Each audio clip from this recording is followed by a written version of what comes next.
سورۃ الروم۔ بسم اللہ الرحمن الرحیم۔ الف لام میم۔ غلبت الروم فی ادنی الارض وهم من بعد غلبهم سیغلبون فی بضع سنین للہ الامر من قبل ومن بعد ویومئذ یفرح المؤمنون۔ بسم اللہ الرحمن الرحیم۔ الف لام میم، الف لام میم۔ غلبت الروم، رومی قریب کی سرزمین میں مغلوب ہو گئے، تاہم وہ مغلوب ہونے کے بعد پھر غالب آ جائیں گے۔ فی بضع سنین، چند ہی سال بعد۔ اس شکست سے پہلے بھی اللہ ہی کا حکم چلتا تھا اور بعد میں بھی اسی کا چلے گا، اور جب رومیوں کو فتح ہوگی اس دن مسلمان خوشیاں منائیں گے۔ نبی صلی اللہ علیہ وسلم کے زمانے میں ایران اور روم دنیا کی سب سے بڑی سلطنتیں تھیں۔ ان دونوں کے درمیان اکثر جنگیں ہوتی رہتی تھیں، جیسے عام طور پر سپر پاورز کے بیچ میں ٹسل چلتی رہتی ہے۔ ایرانی مشرک تھے، آگ کی پوجا کرتے تھے۔ رومی اہل کتاب تھے اور اپنے آپ کو تورات اور انجیل کی طرف منسوب کرتے۔ اہل فارس کی نسبت رومی مسلمانوں کے زیادہ قریب تھے، کیونکہ وہ اہل کتاب تھے۔ اس لیے مسلمان یہ چاہتے تھے کہ رومی ایرانیوں پر فتح حاصل کریں۔ چونکہ مشرکین مکہ اور اہل فارس شرک میں مشترک تھے، اس لیے مشرکین مکہ رومیوں پر اہل فارس کی فتح چاہتے تھے۔ تو ایرانیوں یا اہل فارس کو رومیوں کے خلاف جنگوں میں کامیابیاں حاصل ہوئیں، لیکن مکمل فتح حاصل نہ ہوئی، بلکہ ایران سے ملحق بعض رومی علاقے ایرانیوں کے قبضے میں آ گئے۔ اس پر مشرکین نے بہت خوشیاں منائیں، لیکن مسلمان اس فتح پر بہت رنجیدہ ہوئے۔ تو اللہ تعالیٰ نے مسلمانوں کو آگاہ کیا، بلکہ ان کے ساتھ وعدہ کیا کہ ان قریب رومی اہل فارس پر فتح حاصل کر لیں گے، لیکن چند سالوں میں۔ اور وہ چند سالوں کی مدت 8-9 سال کی مدت تھی۔ اور پھر کہا جاتا ہے کہ یہ فتح اس دن ہوئی جس دن مسلمان جنگ بدر میں کامیاب ہوئے تھے، اور یہ ایک پیشن گوئی تھی۔ وَيَوْمَئِذٍ، اور جس دن رومی غالب آئیں گے اس دن مسلمان خوشیاں منائیں گے، دوہری خوشیاں، ایک تو رومیوں کے غالب آنے کی اور دوسرے مسلمانوں کی فتح کی۔ انہیں بھی اللہ کی مدد حاصل ہوگی۔ اللہ جسے چاہتا ہے نصرت بخشتا ہے، وہ سب پر غالب اور رحم کرنے والا ہے۔ یہ اللہ کا وعدہ ہے، اور اللہ اپنے وعدے کی خلاف ورزی نہیں کرتا، مگر اکثر لوگ یہ بات جانتے نہیں۔ اسی لیے جب ہم شک میں پڑے رہتے ہیں نا، جب ہمیں پتہ چلتا ہے اس کام پہ جنت ملے گی، پھر ہم کہتے پتہ نہیں ملے گی بھی یا نہیں ملے گی، تو کریں یا نہ کریں، پھر ریلکٹنٹ ہو کے کرتے ہیں۔ لیکن اگر ہم یہ کہ نہیں، اللہ کا وعدہ ہے، اللہ نے وعدہ کر رکھا ہے، وہ ضرور اس کا اجر عطا کرے گا، تو پھر انسان زیادہ کنوکشن کے ساتھ نیک عمل کرتا ہے۔ یعلمون ظاہرا من الحیات الدنیا وہم عن الآخرۃ ہم غافلون، وہ صرف دنیا کی زندگی کا ظاہری پہلو جانتے ہیں، صرف دنیا کی کامیابیوں کو جانتے ہیں، اور آخرت سے وہ بالکل غافل ہیں۔ حسن بصری کہتے ہیں، ان میں سے کوئی شخص ایک درہم کو اپنے ناخن سے ٹھوکر مار کے اس کا وزن تو معلوم کر لیتا ہے کہ یہ کتنے گرام کا ہے، اور اس میں غلطی نہیں کھاتا، مگر اس کو اچھی طرح نماز نہیں پڑھنی آتی۔ یہ ہے اس آیت کا مطلب کہ یعلمون ظاہرا من الحیات الدنیا، دنیا کی زندگی میں بڑے ماہر ہیں، لیکن دین کے معاملے میں بالکل کورے نکمے۔ اور بہت سے لوگ دنیا میں بہت آگے چلے جاتے ہیں، ایکسٹرا آرڈنری کامیابیاں حاصل کرتے ہیں، لیکن قرآن پڑھنا ہی نہیں جانتے۔ اسی طرح انہیں نہیں پتا کہ انہیں اس مال پر جو انہوں نے کما رکھا ہے زکوٰۃ بھی دینی ہے۔ تو جو لوگ معیشت کے اسباب جانیں لیکن آخرت کو نہ جانیں، جو لوگ اپنی کھیتی باڑی کرنا جانیں لیکن دین کا کوئی علم ان کے پاس نہ ہو، جو لوگ کنسٹرکشن کا کام تو جانیں لیکن آخرت کے لیے کیا تعمیر کرنا، جنت کن کاموں سے تعمیر ہوتی ہے وہ نہ جانے، تو ایسے ہی لوگ اس آیت کا مصداق ہیں۔ اس لیے انسان کو صرف دنیا میں ہی آگے نہیں جانا چاہیے، بلکہ دین کے معاملے میں ساتھ ساتھ محنت کرنی چاہیے۔ اور جس طرح روزانہ انسان اپنی دنیا کے لیے کام کرتا ہے، اسی طرح روزانہ دین کا علم بھی حاصل کرتے چلے جانا چاہیے۔ عبداللہ بن مسعود کہتے ہیں کہ رسول اللہ صلی اللہ علیہ وسلم نے فرمایا، جو چیز بھی تمہیں جنت کے قریب کر سکتی ہے میں نے تمہیں اس کا حکم دے دیا ہے، اور جو چیز تمہیں جہنم کے قریب کر سکتی تھی میں نے تمہیں اس سے منع کر دیا. یعنی ساری چیزوں کا علم موجود ہے. اب اگر کوئی شخص اس سے فائدہ نہ اٹھائے تو وہ اس کا اپنا نقصان ہے. اولم یتفکروا فی انفسہم، کیا انہوں نے کبھی اپنے آپ میں غور و فکر نہیں کیا؟ اللہ نے آسمانوں اور زمین اور جو کچھ ان کے درمیان ہے ان سب کو کسی حقیقی مصلحت اور ایک مقرر وقت تک کے لیے پیدا کیا ہے، مگر لوگوں میں سے اکثر اپنے رب کی ملاقات کے منکر ہیں. کیا ان لوگوں نے زمین میں چل پھر کر یہ نہیں دیکھا کہ ان لوگوں کا انجام کیا ہوا جو ان سے پہلے گزر چکے ہیں؟ وہ لوگ قوت میں بھی ان سے کہیں زیادہ تھے، اور جتنا ان لوگوں نے زمین کو آباد کیا ہے انہوں نے زمین کو پھاڑ کر اس سے زیادہ آباد کیا تھا. ان کے پاس بھی ہمارے رسول واضح دلائل لے کر آئے تھے. اللہ کا ان پر ظلم کرنے کا ارادہ نہیں تھا، بلکہ وہ خود ہی اپنے آپ پر ظلم کر رہے تھے. پھر جن لوگوں نے برائیاں کی تھی ان کا انجام بھی برا ہی ہوا، کیونکہ انہوں نے اللہ کی آیات کو جھٹلایا اور وہ ان کا مذاق اڑایا کرتے تھے. اللہ یبدأ الخلق ثم یعیدہ ثم الیہ ترجعون، اللہ ہی مخلوق کی ابتدا کرتا ہے پھر وہی اس کو دوبارہ بنائے گا، پھر اسی کی طرف تم لوٹائے جاؤ گے. اور جس دن قیامت قائم ہوگی تو مجرم لوگ سخت مایوس ہو جائیں گے، کیونکہ انہیں نظر آئے گا کہ اس دن کی تو ہم نے تیاری ہی نہیں کی تھی. اور یہاں قیامت کو ساعہ کہا گیا ہے، گھڑی، جس دن وہ گھڑی آ جائے گی، کیونکہ قیامت کلمح بالبصر، آنکھ جھپکنے کی دیر یا اس سے بھی جلدی واقع ہو جائے گی. اور جس دن قیامت قائم ہوگی لوگ الگ الگ گروہوں میں بٹ جائیں گے، الگ الگ گروہ بن جائیں گے. فَأَمَّا الَّذِينَ آمَنُوا وَعَمِلُوا الصَّالِحَاتِ فَهُمْ فِي رَوْضَةٍ يُحْبَرُونَ، یعنی جو لوگ ایمان لائے اور نیک عمل کیے تو وہ جنت کے باغیچوں میں خوش و خرم ہوں گے. وَأَمَّا الَّذِينَ كَفَرُوا وَكَذَّبُوا بِآيَاتِنَا وَلِقَاءِ الْآخِرَةِ فَأُولَئِكَ فِي الْعَذَابِ مُحْضَرُونَ، اور جنہوں نے کفر کیا اور ہماری آیات اور آخرت کی ملاقات کو جھٹلایا تو ایسے لوگوں کو عذاب میں رکھا جائے گا. فسبحان اللہ حین تمسون وحین تصبحون، پس تم اللہ کی تسبیح کرو شام کے وقت بھی اور صبح کے وقت بھی، کیونکہ وہ سارے گناہوں کو مٹانے کا ذریعہ بن جاتی ہے، سورج غروب ہونے سے پہلے اور سورج طلوع ہونے سے پہلے. آسمانوں اور زمین میں اسی کے لیے حمد ہے، اور تسبیح کرو اس کی تیسرے پہر اور جبکہ تم پر ظہر کا وقت آتا ہے. وہی زندہ کو مردہ سے اور مردہ کو زندہ سے نکالتا ہے اور زمین کو اس کے مردہ ہونے کے بعد زندہ کرتا ہے، اسی طرح تم بھی مرنے کے بعد زمین سے نکالے جاؤ گے. یعنی اتنی خوبصورت یہ دلیل لگتی ہے مجھے کہ تم اپنے سامنے تخلیق کے عمل کو دیکھتے ہو کہ کس طرح مختلف چیزیں پیدا ہوتی ہیں اور ان کی پیدائش میں تمہارا کوئی ہاتھ نہیں ہوتا، وہ ایک قدرتی عمل کے نتیجے میں سامنے آ رہی ہوتی ہیں. تو اس کے پیچھے تو کوئی ہے نا، خود بخود تو نہیں ہو رہا. تو جو آج ان چیزوں کو بنا رہا ہے وہ کل بھی ان کو بنائے گا. اس سے دلیل ملتی ہے قیامت کے آنے کی، یوم الدین کے قائم ہونے کی. اور اس لیے یقین رکھنا چاہیے. انسان کے دل میں کبھی شک آ ہی جاتا ہے تو شک نہیں کرنا چاہیے. اگر کبھی شک آئے تو ایسے ہی دلائل پر غور کرے، اور یہ غور ہو نہیں سکتا جب تک آپ قرآن کا مطالعہ ساتھ ساتھ نہ کریں، کیونکہ آپ کو یہ دلیل بھی بھول جائے گی کچھ دنوں میں کہ یہ بھی یاد رکھنی ہے شک کے موقع پر. تو جب دوبارہ پڑھیں گے تو پھر یاد آ جائے گا کہ ہاں واقعی جس رب نے اب آسمانوں کو پیدا کیا جبکہ یہ پہلے کچھ نہ تھے. زمین تو ہم جب سے پیدا ہوئے دیکھ رہے ہیں، لیکن بہت سی چیزیں تو زمین سے ہمارے سامنے اگتی ہوئی نظر آتی ہیں. انڈے سے چوزے نکلتے ہوئے ہمارے سامنے نظر آتے ہیں کہ یہ انڈے کے اندر یہ سب کچھ کہاں سے آ گیا. ہم نے تو یہ گوشت ووشت نہیں ڈالا تھا اندر جو چکن کے صورت میں نکلا ہے.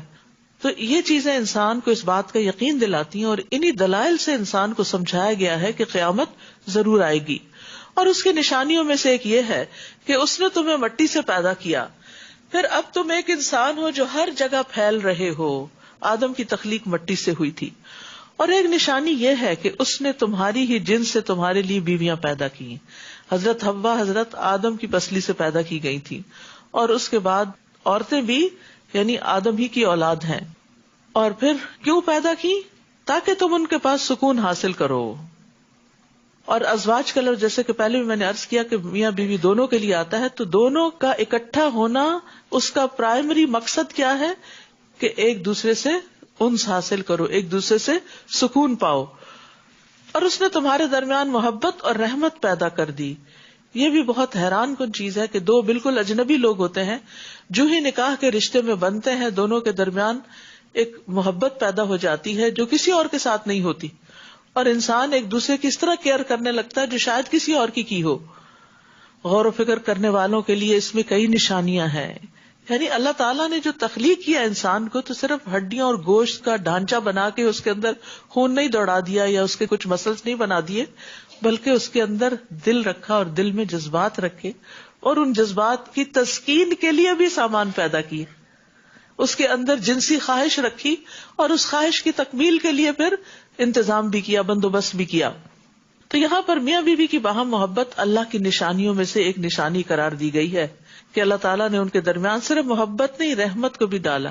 اور آپ دیکھیے کہ یہ جو رحمت ہوتی ہے اسی کی وجہ سے انسان ایک دوسرے کی کیئر کرتا ہے. اور بہترین بیوی کون ہوتی ہے؟ جو شوہر کی کیئر کرے. اور بہترین شوہر کون ہے؟ جو بیوی کی کیئر کرے. ابن عباس رضی اللہ عنہ سے مروی ہے کہ نبی صلی اللہ علیہ وسلم نے فرمایا، تم میں سے بہتر شخص وہ ہے جو اپنی بیویوں کے لیے اچھا ہے. حسن بصری سے مرسلن روایت ہے کہ اللہ تعالیٰ کے نزدیک پسندیدہ بندے وہ ہیں جو اپنے اہل و عیال کو، اپنے گھر والوں کو سب سے زیادہ نفع دینے والے ہیں. اسی طرح نبی صلی اللہ علیہ وسلم نے حضرت عمرو بن العاص کے سوال پر کہ آپ کو سب سے زیادہ کس سے محبت ہے، علی اعلان بتا دیا تھا کہ حضرت عائشہ سے. تو اس سے پتہ چلتا ہے کہ اگر بیوی کے لیے دل میں محبت ہے تو اس کا ذکر کرنا یا اظہار کرنے میں بھی کوئی حرج نہیں اور ہونی چاہیے. حضرت عائشہ کہتی ہیں میں حیض کی حالت میں پانی پیتی تھی اور برتن نبی صلی اللہ علیہ وسلم کو دے دیتی، آپ اسی جگہ سے منہ رکھ کر پانی پیتے جہاں سے میں نے پیا ہوتا. میں ہڈی سے گوشت کھا کر وہ ہڈی نبی صلی اللہ علیہ وسلم کو دے دیتی تو آپ اسی جگہ سے کھاتے تھے جہاں سے میں نے کھایا ہوتا، حالانکہ میں حیض کی حالت میں ہوتی تھی. یعنی حیض کی حالت میں عورت کوئی اچھوت نہیں ہو جاتی. اسی طرح جو عورت شوہر سے محبت کرتی ہے اس کی بھی فضیلت ہے. نبی صلی اللہ علیہ وسلم نے فرمایا، کیا میں تمہیں ان عورتوں کی خبر نہ دوں جو جنت میں ہوگی؟ ہم نے عرض کیا ضرور ہے اللہ کے رسول. آپ نے فرمایا محبت کرنے والی، زیادہ بچے جننے والی. جب اسے غصہ آئے یا اس کے ساتھ برا کیا جائے یا اس کا شوہر اس پہ غصہ اور ناراض ہو تو کہتی ہے میرا ہاتھ آپ کے ہاتھ میں ہے اور میں اپنی آنکھوں میں نیند کا سرما نہیں لگاؤں گی جب تک آپ راضی اور خوش نہ ہو جائیں. یعنی شوہر کی دلداری کرنے والی، اس کو منانے والی. کیونکہ مردوں کے لیے بہرحال باہر کی دنیا میں بہت سے اسٹریس ہوتے ہیں، بہت سے پریشرز ہوتے ہیں کہ جس کے لیے انہیں گھر آ کر سکون چاہیے ہوتا ہے. لیکن اگر بیوی بد اخلاق ہو تو پھر وہ سکون غارت ہو جاتا ہے اور گھر جہنم کا نمونہ بن جاتا ہے. تو ایسے میں ایک عورت کو انڈرسٹینڈ کرنا چاہیے اور شوہر کی ضروریات کو سمجھنا چاہیے، اور یہی چیز پھر باہم محبت کو مزید بڑھاتی ہے. دوسری طرف نبی صلی اللہ علیہ وسلم نے مومن مرد کو بھی تلقین کی کہ کوئی مومن مرد کسی مومن عورت سے بغض نہ رکھے. یعنی اپنی بیوی سے نفرت نہ کرو. اگر اس کی کوئی ایک عادت تمہیں پسند نہیں تو دوسری عادت پسند آ جائے گی. تو جو اچھی عادتیں ہیں ان پر نظر رکھو، اس کے ذریعے تم اپنے دل کو خوش رکھو. اور ایک نشانی یہ ہے کہ اس نے آسمانوں اور زمین کو پیدا کیا اور تمہاری زبانیں اور رنگ مختلف بنا دیے. اہل علم کے لیے اس میں بھی کئی نشانیاں ہیں. زبان بھی انسان کی پہچان ہوتی ہے اور رنگ بھی انسان کی پہچان ہوتا ہے کہ کون سا انسان کہاں سے تعلق رکھتا ہے، اور یہ ویرائٹی اسی وجہ سے رکھی گئی. نیز تمہارا رات اور دن کو سونا اور اس کا فضل تلاش کرنا بھی اس کی نشانیوں میں سے ہے. جو لوگ غور سے سنتے ہیں ان کے لیے اس میں بھی بہت سی نشانیاں ہیں. اور ایک نشانی یہ ہے کہ وہ تمہیں بجلی دکھاتا ہے جس سے تم ڈرتے بھی ہو اور امید بھی رکھتے ہو، اور آسمان سے پانی برساتا ہے. خوب بارش برس رہی ہے آج کل، غور کیا کریں، جس سے زمین کو اس کے مرنے کے بعد زندہ کر دیتا ہے. سبحان اللہ، کس طرح دنوں کے اندر پودے جو ہیں وہ ہرے بھرے ہوتے چلے جا رہے ہیں اور درخت پھر سے لد رہے ہیں. سمجھنے سوچنے والوں کے لیے اس میں بھی بہت سی نشانیاں ہیں، اور اس کی نشانیوں میں سے ایک یہ ہے کہ زمین اور آسمان اسی کے حکم سے بلا ستون قائم ہے. پھر جب وہ تمہیں ایک ہی دفعہ زمین سے پکارے گا تو تم زمین سے نکل کھڑے ہوگے. آسمانوں اور زمین میں جو کچھ ہے سب اسی کا ہے، سب کے سب اسی کے فرما بردار ہیں. وہی تو ہے جو خلقت کی ابتدا کرتا ہے، پھر وہی اس کا اعادہ کرے گا، اور یہ دوسری بار کی پیدائش اس پہ زیادہ آسان ہے. آسمانوں اور زمین میں اسی کی شان بالا تر ہے، اور وہ سب پر غالب اور حکمت والا ہے. اللہ تمہارے لیے ایک مثال بیان کرتا ہے جو خود تمہیں سے تعلق رکھتی ہے. تمہارے کچھ غلام ہو اور جو کچھ ہم نے تمہیں رزق دے رکھا ہے اس میں تم اور وہ غلام برابر شریک ہو جائیں تو کیا تم ایسا گوارا کر سکتے ہو؟ تم ان سے ایسے ہی ڈرو گے جیسے اپنے ہمسروں سے ڈرتے ہو. سمجھنے سوچنے والوں کے لیے ہم ایسے ہی اپنی آیات کھول کر بیان کرتے ہیں. بلکہ حقیقت یہ ہے کہ ان ظالموں نے بغیر علم کے اپنی خواہشات کی پیروی کر رکھی ہے. پھر جسے اللہ نے گمراہ کر دیا ہو اسے کون راہ راست پر لا سکتا ہے اور ان کا کوئی مددگار بھی نہ ہو. لہٰذا اے نبی یکسو ہو کر اپنا رخ دین کی طرف کر دو. فَأَقِمْ وَجْهَكَ لِلدِّينِ حَنِيفًا. یہی فطرت الہی ہے جس پر اس نے لوگوں کو پیدا کیا، یعنی یہ دین انسان کے اندر رکھ دیا گیا ہے، اس کی پروگرامنگ کر دی گئی ہے. اللہ کی اس خلقت میں کوئی رد و بدل نہیں ہو سکتا. یہی درست دین ہے لیکن اکثر لوگ جانتے نہیں. تو بات یہ ہے کہ اس آیت سے بھی اور پھر ایک حدیث سے بھی یہ پتہ چلتا ہے کہ ہر بچے کی پیدائش فطرت پر ہوتی ہے، یعنی اصل دین پر ہی ہوتی ہے. پھر اس کے ماں باپ اسے یہودی، نصرانی یا مجوسی بنا دیتے ہیں. تو اللہ سبحانہ وتعالیٰ نے بندوں کو اپنی عبادت کے لیے پیدا کیا اور تمام انبیاء کو یہی پیغام دے کے بھیجا کہ وہ ایک اللہ کی عبادت کی طرف لوگوں کو بلائیں، اسی کی طرف رجوع کرتے ہوئے اسی بات پہ قائم ہو جاؤ اور اس سے ڈرتے رہو اور نماز قائم کرو اور ان مشرکوں سے نہ ہو جاؤ جنہوں نے اپنا دین الگ کر لیا اور گروہوں میں بٹ گئے. ہر گروہ کے پاس جو کچھ ہے اسی پر خوش ہے. یہ بھی انسان کی ایک بڑی کمزوری ہے کہ جس طریقے پر یا جس راستے پر وہ ہوتا ہے اسی پر ہی وہ خوش رہتا ہے اور حق کو جاننے کی کوشش نہیں کرتا. وَإِذَا مَسَّ النَّاسَ ضُرٌّ دَعَوْا رَبَّهُم مُنِيبِينَ إِلَيْهِ. اور جب لوگوں کو کوئی تکلیف پہنچتی ہے تو اپنے رب کی طرف رجوع کر کے اسے پکارتے ہیں. پھر جب وہ انہیں اپنی رحمت کا مزہ چکھاتا ہے تو اس وقت ان میں سے کچھ لوگ اپنے رب سے شرک کرنے لگتے ہیں تاکہ اس نعمت کی ناشکری کریں جو ہم نے انہیں دے رکھی ہے. بس مزے کر لو، جلد ہی تمہیں حقیقت معلوم ہو جائے گی. یا ہم نے ان پر کوئی دلیل اتاری ہے جو اس شرک کو صحیح بتاتی ہو، یعنی شرک کرنے کی دلیل کیا ہے سوائے اس کے کہ باپ دادا کی پیروی ہے. اور جب ہم لوگوں کو اپنی رحمت کا مزہ چکھاتے ہیں تو یہ اترانے لگتے ہیں، اور جب ان کے اپنے اعمال کی وجہ سے انہیں کوئی تکلیف پہنچتی ہے تو مایوس ہو جاتے ہیں. مصیبت پہنچنے پر مایوس ہونے کی بجائے گناہوں کو چھوڑنا ضروری ہے. مایوسی سے تکلیف دور نہیں ہوتی، نا امید ہونے سے، ہمت ہار دینے سے، فیڈ اپ ہو جانے سے تکلیف دور نہیں ہوتی. تکلیف دور ہوتی ہے نافرمانیاں چھوڑنے سے، کہ انسان اللہ کی کوئی بھی نافرمانی ایسی کر رہا ہے، کوئی گناہ ایسا کر رہا ہے تو اس کو چھوڑ دے. تو یہاں پر یہ کہا جا رہا ہے کہ جب ان پر کوئی تکلیف آتی ہے تو بجائے اس کے کہ وہ نافرمانی چھوڑے، اللہ کی طرف رجوع کرے، وہ مایوس ہو جاتے ہیں. کیا انہوں نے دیکھا نہیں کہ اللہ جس کا چاہے رزق زیادہ کر دیتا ہے اور جس کا چاہے کم کر دیتا ہے.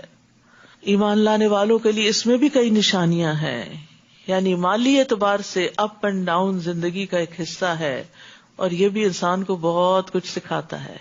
یعنی جب آپ کی مثلاً ایک اچھی بھلی جاب ہوتی ہے اور اچانک چلی جاتی، اس وقت جس طرح آپ سوچتے کہ میری کہاں غلطی تھی، میں نے کیا کوتاہی کی، مجھے اس جاب سے کیوں نکالا گیا، میری کون سی ویکنس تھی، اتنا زیادہ انسان اپنا محاسبہ کرتا ہے کہ جو عام حالات میں ایک روٹین کی نارمل لائف جب گزر رہی ہوتی تو بالکل نہیں کرتا.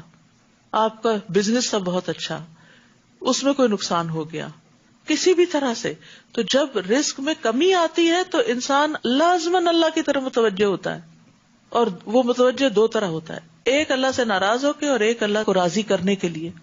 تو کچھ لوگ ایسے ہوتے ہیں کہ جب ان پر کوئی مصیبت آتی ہے تو وہ اللہ سے ناراض ہو جاتے ہیں، اور کچھ لوگ اللہ کو راضی کرنے کی کوشش کرتے ہیں. کیونکہ حدیث میں آتا ہے کہ بعض اوقات بندے کو ایک رزق ملنا ہوتا ہے لیکن اس کے گناہ کی وجہ سے اس کو اس رزق سے محروم کر دیا جاتا ہے. تو ہمیں نہیں پتا کہ ہم پر کوئی مشکل آئی تو کیوں آئی. ایسے میں انسان کو واپس اللہ ہی کی طرف لوٹنا چاہیے. اسی لیے ہر مصیبت میں کیا پڑھنے کو سکھایا گیا؟ انا للہ و انا الیہ راجعون. ہم اللہ کی طرف لوٹنے والے ہیں، اس کا مطلب نہیں مر کے ہی جائیں گے، اب بھی اللہ کی طرف واپس آ رہے ہیں، اللہ ہی کی طرف رجوع کر رہے ہیں. اللہ ہمیں ہدایت دے دے اور ہماری مشکلات کو آسان کر دے. بس اپنے قرابت والے کو، مسکین اور مسافر کو اس کا حق دو. اگر چاہتے ہو نا رزق میں اضافہ ہو تو پھر کیا کرو؟ ان کا حق ادا کرو. یہ بات ان لوگوں کے لیے بہتر ہے جو اللہ کی رضا چاہتے ہیں. اور یہی لوگ کامیاب ہوں گے. نبی صلی اللہ علیہ وسلم نے فرمایا بے شک مسکین پہ صدقہ کرنے کا ایک ثواب اور رشتہ دار پر صدقہ کرنے پر دگنا ثواب. ایک صدقے کا، دوسرا رشتہ داری کا، صلہ رحمی کا. نبی صلی اللہ علیہ وسلم نے فرمایا بے شک سب سے افضل صدقہ وہ ہے جو اس رشتہ دار پہ کیا جائے جو پوشیدہ دشمنی رکھنے کی بنا پر تم سے اعراض کرے، تمہارا سامنا ہی نہیں کرتا، ملتا ہی نہیں، بات ہی نہیں کرتا، اور آپ کو پتا چل جاتا ہے کہ اس کو ضرورت ہے تو آپ اس کی مدد کے لیے کچھ بھیج دیں جو آپ کو پوچھے بھی نہ. اور جو کچھ تم بطور سود دیتے ہو کہ لوگوں کے اموال سے تمہارا مال بڑھتا رہے، تو ایسا مال اللہ کے ہاں نہیں بڑھتا. وما آتیتم من زکاۃ تریدون وجہ اللہ، اور جو بھی تم زکات دیتے ہو اور تم اس کے بدلے میں اللہ کا چہرہ چاہتے ہو، فاولئک ھم المضعفون، تو ایسے ہی لوگ اپنا مال دگنا چگنا کرنے والے ہیں. زکات کو بھی اللہ کے دیدار کی خاطر دیں کہ اللہ مجھے صرف تیرا چہرہ مقصود ہے، مجھے اور کچھ نہیں چاہیے، تو اللہ سبحانہ وتعالیٰ ان کا ثواب کئی گنا بڑھا دیتے ہیں. زکات ایک فریضہ ہے، سبحان اللہ، فرض ادا کرنے پر بھی اجر ہے اور کئی گنا زیادہ اجر ہے اس اخلاص کے اعتبار سے جو آپ کے اندر ہوتا ہے. اور زکات ادا کرنے والوں کے لیے نہ کوئی خوف ہوگا اور نہ ہی وہ غمگین ہوں گے. مال کا شر اور وبال دور کرنے کا ذریعہ ہے زکات، صدیقین اور شہداء کے ساتھ کا ذریعہ ہے، جنت کے قریب اور جہنم سے دور لے جانے والے اعمال میں سے ہے. ایک حدیث سے پتہ چلتا ہے کہ جو شخص اللہ کی عبادت اس طرح کرے کہ اس کے ساتھ کسی کو شریک نہ ٹھہرائے، پھر نماز قائم کرے، زکوٰۃ ادا کرے، بات سنے اور مانے، تو بے شک اللہ تعالیٰ اسے جنت کے جس دروازے سے چاہے گا داخل کر دے گا. اور جنت کے 8 دروازے ہیں. اللہ الذی خلقکم ثم رزقکم ثم یمیتکم ثم یحییکم هل من شرکائکم من یفعل من ذلکم من شیء سبحانہ وتعالی عما یشرکون. اللہ وہ ہے جس نے تمہیں پیدا کیا، روزی دی، پھر تمہیں موت دے گا، پھر تمہیں زندہ کرے گا. کیا تمہارے شریکوں میں بھی کوئی ایسا ہے جو ان میں سے کوئی بھی کام کر سکتا ہو؟ وہ پاک ہے اور جو کچھ وہ شریک ٹھہراتے ہیں ان سے بالا تر ہے. بر و بحر میں فساد پھیل گیا ہے جس کی وجہ لوگوں کے اپنے کمائے ہوئے اعمال ہیں، تاکہ وہ لوگوں کو ان کے اعمال کا کچھ مزہ چکھا دے، شاید وہ ایسے کاموں سے باز آ جائیں. تو انسان کے اعمال کی وجہ سے خشکی اور سمندر میں فساد ظاہر ہوتا ہے. یعنی دنیا میں بھی انسان کو اپنے اعمال کا بدلہ ملتا ہے، کیونکہ جب خشکی میں اور سمندر میں فساد ہوتا ہے تو پھر نتیجہ کیا ہوتا ہے؟ جیسے سمندر میں شکار کم ہو جاتا ہے، مچھلیاں کم ہو جاتی ہیں، سمندری جانور مرنے لگتے ہیں، کاروبار میں گھاٹے ہوتے ہیں، بزنس ڈاؤن ہوتا ہے. اور پھر اسی طرح یہ ہے کہ خشکی پر بھی جب امن و امان خراب ہوتا ہے تو لوگوں کو طرح طرح کے نقصانات ہوتے ہیں. اب اس وقت آپ دیکھیے کہ کتنی زیادہ یہ چیز اہمیت پکڑ گئی ہے کہ انسان نے اپنے ہی زیادتیوں اور اسراف کی وجہ سے فضا کے اندر، ماحولیات کے اندر بہت بڑی خرابی پیدا کر دی ہے، جس کا نتیجہ بھی خود اسی کو بھگتنا پڑ رہا ہے. پھر اسی طرح برے اعمال جو ہیں وہ اوور آل بھی فضا کو متاثر کرتے ہیں. حضرت عائشہ نے ایک بات حضرت صفیہ کے بارے میں کہی تھی تو آپ نے فرمایا تم نے ایسا کلمہ کہا کہ اگر سمندر میں ڈال کر گھلایا جائے تو سمندر کڑوا ہو جائے. یعنی اتنی شدید بات کہہ دی تم نے. انہوں نے کہا تمہارا قد چھوٹا ہے، اتنی سی بات. ہم کتنے تبصرے کرتے رہتے ہیں لوگوں کے ناک پہ، کان پہ، اس کے بولنے کے انداز پہ، اور یعنی حقیر سمجھتے ہوئے. تو ایسی باتوں سے بھی پرہیز کرنا چاہیے. تو ان چیزوں سے فساد پھیلتا ہے، لڑائیاں اور جھگڑے ہوتے ہیں. مثلا اگر آپ کسی کو اس کے رنگ یا شکل یا اس کے قد کا تانا دے دیتے ہیں تو پھر کیا ہوتا ہے؟ اس شخص کے دل میں آپ کی کیا قدر باقی رہے گی؟ اور پھر ایک دوسرے سے نفرت اور عداوت، اور اس کے نتیجے میں کام رک جائیں گے، اور پھر بعض اوقات نسلوں پہ اثر پڑتا ہے، انسان کی اوور آل پروڈکٹیوٹی پہ اثر پڑتا ہے، اور یہ اثرات پھیلتے پھیلتے خشکی سے لے کے سمندروں تک پھیل جاتے ہیں. یعنی فزیکلی بھی جب آپ ریسورسز کا غلط استعمال کرتے ہیں تو فساد ہوتا ہے، اور اسی طرح آپ کے اخلاق اور رویے اور بیہیویئر بھی تباہی لاتے ہیں. جیسے حدیث میں آتا ہے جب لوگ ماپ تول میں کمی کرتے ہیں تو انہیں قحط سالیاں، سخت تکلیفیں اور بادشاہوں کے ظلم دبوچ لیتے ہیں. جب کسی قوم میں بدکاری عام ہو جاتی ہے اور وہ اعلانیہ اس کا ارتکاب کرتے ہیں تو ان میں طاعون اور مختلف بیماریاں جو ان کے پہلوں میں نہیں تھی وہ پھیل جاتی ہیں. اسی طرح جو زکوٰۃ نہیں دیتے تو آسمان سے بارش کا نزول بند ہو جاتا ہے. قل سیروا فی الارض فانظروا کیف کان عاقبۃ الذین من قبل کان اکثرهم مشرکین. آپ ان سے کہیے ذرا زمین میں چل پھر کر تو دیکھو کہ جو لوگ تم سے پہلے تھے ان کا انجام کیسا ہوا، ان میں سے اکثر مشرک ہی تھے. بس اے نبی اپنی توجہ درست اور متوازن دین کی طرف مرکوز کیجیے، اس سے پہلے کہ وہ دن آ جائے جس کی اللہ تعالیٰ کی طرف سے ٹلنے کی کوئی صورت نہیں. اس دن لوگ جدا جدا ہو جائیں گے، الگ الگ ہو جائیں گے، کوئی کسی کو نہیں پوچھے گا. جس نے کفر کیا تو اس کا وبال اسی پر ہے، اور جس نے نیک عمل کیے تو وہ اپنی ہی فلاح کی راہ ہموار کر رہے ہیں. تاکہ جو لوگ ایمان لائے اور نیک عمل کرتے رہے انہیں اپنی مہربانی سے اس کا بدلہ دے. وہ یقیناً کافروں کو پسند نہیں کرتا، اور اس کی نشانیوں میں سے ایک یہ ہے کہ وہ ہواؤں کو خوشخبری دینے والی بنا کر بھیجتا ہے، اور اس لیے کہ تمہیں اپنی رحمت سے لطف اندوز کرے، نیز اس لیے کہ اس کے حکم سے کشتیاں چلے اور تم اس کا فضل تلاش کرو اور اس کے شکر گزار بنو. تو یاد رکھیے ہوا بھی اللہ کی نشانیوں میں سے ایک نشانی ہے، اور اللہ تعالیٰ ہی اس کو چھوڑتا ہے. اس لیے اگر ہوا تیز ہو اور کچھ اڑا کے لے جائے تو ہوا کو گالی نہ دیں، ہوا کو برا بلا نہ کہیں. رسول اللہ صلی اللہ علیہ وسلم نے فرمایا ہوا اللہ کی رحمت میں سے ہے، تو جب اس کو دیکھو تو پھر اس کو برا نہ کہو، بلکہ اللہ سے خیر کا سوال کرو اور شر سے پناہ مانگو. ایک اور حدیث میں آتا ہے ہوا کو لان تان نہ کرو، کیونکہ یہ تو اللہ کے حکم کی پابند ہے. جس نے کسی ایسی چیز پر لعنت کی جو اس کی مستحق نہ ہو تو وہ لعنت پلٹ کر اسی پہ پڑتی ہے جو لعنت بھیج رہا ہو. تو یہ ایک حقیقت ہے کہ ہوا جہاں اللہ کی رحمت ہے وہاں قوموں پر عذاب بھی لائی ہے. بہرحال عام طور پر جو ہوا چلتی ہے اس کے بڑے فائدے ہیں. وَلَقَدْ أَرْسَلْنَا مِن قَبْلِكَ رُسُلًا إِلَىٰ قَوْمِهِمْ فَجَاءُوهُمْ بِالْبَيِّنَاتِ. اور آپ سے پہلے ہم نے کئی رسول ان کی قوموں کی طرف بھیجے جو روشن دلیلیں لے کر ان کے پاس آئے. پھر جو لوگ مجرم تھے ہم نے ان سے انتقام لے لیا، اور مومنوں کی مدد کرنا ہمارا حق تھا.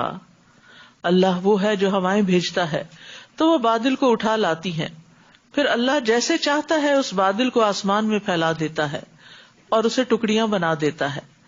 پھر تو دیکھتا ہے کہ بارش کے قطرے اس میں سے نکل آتے ہیں. پھر جب اللہ اپنے بندوں میں سے جن پر چاہے بارش برسا دیتا ہے تو وہ خوش ہو جاتے ہیں. اور یہ سارا منظر ہم دیکھتے رہتے ہیں، ہوا چلتی ہے، بادل آتے ہیں، پھر بادل اکٹھے ہوتے ہیں، پھر بارش برستی ہے، پھر بندے خوش ہو جاتے ہیں کیونکہ فضا دھل جاتی ہے، ہر چیز نکھر جاتی ہے. تو اس کے فائدے ہی فائدے ہیں ایز لانگ ایز وہ اپنی لمٹ کے اندر ہو. حالانکہ وہ اس بارش کے برسنے سے پہلے مایوس ہو چکے تھے. فانظر الی آثار رحمت اللہ. اب اللہ کی رحمت کے نتائج پر غور کیجئے کہ وہ کیسے زمین کو مردہ ہونے کے بعد زندہ کر دیتا ہے.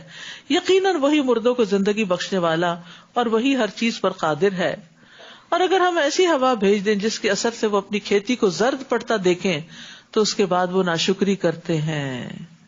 یعنی جب ہوا تکلیف لاتی ہے تو پھر توبہ کرنے کی بجائے ناشکری کرنے لگ جاتے ہیں. فَإِنَّكَ لَا تُسْمِعُ الْمَوْتَىٰ وَلَا تُسْمِعُ الصُّمَّ الدُّعَاءَ إِذَا وَلَّوْا مُدْبِرِينَ. اے نبی آپ تو نہ مردوں کو سنا سکتے ہیں اور نہ بہروں کو اپنی پکار سنا سکتے ہیں جبکہ وہ پیٹ پھیرے بھاگے جا رہے ہوں، اور نہ ہی آپ اندھوں کو ان کی گمراہی سے نکال کر ہدایت دے سکتے ہیں. آپ تو صرف انہیں سنا سکتے ہیں جو ہماری آیات پر ایمان رکھتے ہیں اور وہ سر تسلیم خم کر دیتے ہیں. اللہ الذی خلقکم من ضعف ثم جعل من بعد ضعف قوة ثم جعل من بعد قوة ضعفا وشیبہ یخلق ما یشاء وهو العلیم القدیر. اللہ وہ ہے جس نے تمہیں کمزور سی حالت میں پیدا کیا، پھر اس کمزوری کے بعد تمہیں قوت بخشی، پھر اس قوت کے بعد تمہیں کمزور بوڑھا بنا دیا. بچپن میں انسان کمزور ہوتا ہے، جوانی میں طاقتور ہو جاتا ہے، بڑھاپے میں پھر بچہ بن جاتا ہے. وہ جیسے چاہے پیدا کرتا ہے اور وہ سب کچھ جاننے والا اور قدرت والا ہے. یعنی سبحان اللہ، ایک وقت ہوتا ہے زندگی کا انسان جو کچھ کھاتا ہے وہ جسم کو لگتا چلا جاتا ہے اور انسان اسٹرانگ ہوتا چلا جاتا ہے. جیسے بچہ ہے، بچے جو بھی کھاتے ہیں پھر وہ بڑھنا شروع ہو جاتے ہیں، طاقتور ہو جاتے ہیں اور پورے جوبن پہ آ جاتے ہیں. پھر کچھ عرصہ جوانی سے متمتع ہوتے ہیں، وہی کچھ کھاتے رہتے ہیں لیکن اب جسم قبول کرنے سے انکار کر دیتا ہے اور وہی غذائیں کھاتے ہوئے بھی انسان کمزور پڑ جاتا ہے اور ایکسٹرا پھر وٹامنز اور ایکسٹرا پلز لینی پڑتی ہیں تاکہ انسان اپنے آپ کو چلا سکے. اور پھر ایک وقت آتا ہے کہ وہ پلز وغیرہ بھی کام کرنا چھوڑ دیتی ہیں، باڈی بھی کام کرنا چھوڑ دیتی ہے اور انسان بالکل بے بسی کے عالم میں پہنچ جاتا ہے. کہ جس میں وہ نہ اپنے کھانے پہ قادر ہے اور نہ کھایا ہوا جسم سے باہر لانے پہ قادر ہوتا ہے. تو اللہ سبحانہ وتعالیٰ سب کو ایسی ارذل العمر سے بچائے. لیکن یہ ہمیں نشانی یاد رکھنی چاہیے کہ یہ اللہ کی نشانیوں میں سے ہے, اس کا بھی کوئی مقصد ہے تاکہ انسان اپنی حقیقت پر غور کرے, کسی تکبر میں مبتلا نہ ہو, اور یہ یاد رکھے کہ اصل طاقت کسی اور کی ہے, اللہ رب العزت کی ہے, کہ جس نے ایک ہی کھانے اور پانی کو انسان کی قوت کا ذریعہ بھی بنایا, اور وہی سب کچھ ہوتے ہوئے انسان کمزور بھی پڑ گیا. اور جس دن قیامت قائم ہوگی تو مجرم لوگ قسمیں کھا کھا کر کہیں گے ہم تو ایک گھڑی سے زیادہ نہیں ٹھہرے تھے, دنیا میں بس ایک گھڑی ٹھہرے ہیں. اس طرح وہ دنیا میں بھی غلط اندازے لگایا کرتے تھے. دنیا میں آخرت کے بارے میں ان کو یقین نہیں تھا, اور آخرت میں جا کے دنیا کے بارے میں ان کے اندازے غلط ثابت ہوئے. وقال الذین اوتوا العلم والایمان, اور جنہیں علم اور ایمان دیا گیا تھا وہ کہیں گے تم تو اللہ کی کتاب کے مطابق روز حشر تک پڑے رہے, سو یہی ہے حشر کا دن, لیکن تم تو اسے حق نہ جانتے تھے. فَيَوْمَئِذٍ لَا يَنْفَعُ الَّذِينَ ظَلَمُوا مَعْذِرَتُهُمْ وَلَا هُمْ يُسْتَعْتَبُونَ, بس اس دن ظالموں کو نہ ان کی معذرت کچھ فائدہ دے گی اور نہ ہی ان سے مطالبہ کیا جائے گا کہ وہ رب کو راضی کر لیں. ہم نے اس قرآن میں لوگوں کے لیے ہر طرح کی مثالیں بیان کر دی ہیں, اور اگر آپ ان کے پاس کوئی معجزہ لے بھی آئے تو کافر لوگ یہی کہیں گے کہ تم جھوٹے ہو. اسی طرح اللہ ان لوگوں کے دلوں پہ مہر لگا دیتا ہے جو حق بات کو نہیں سمجھتے. فاصبر ان وعد اللہ حق ولا یستخفنک الذین لا یوقنون, لہذا آپ صبر کیجئے, اللہ کا وعدہ سچا ہے, ایسا نہ ہو کہ جو لوگ یقین نہیں کرتے وہ آپ کو ہلکا بنا دیں.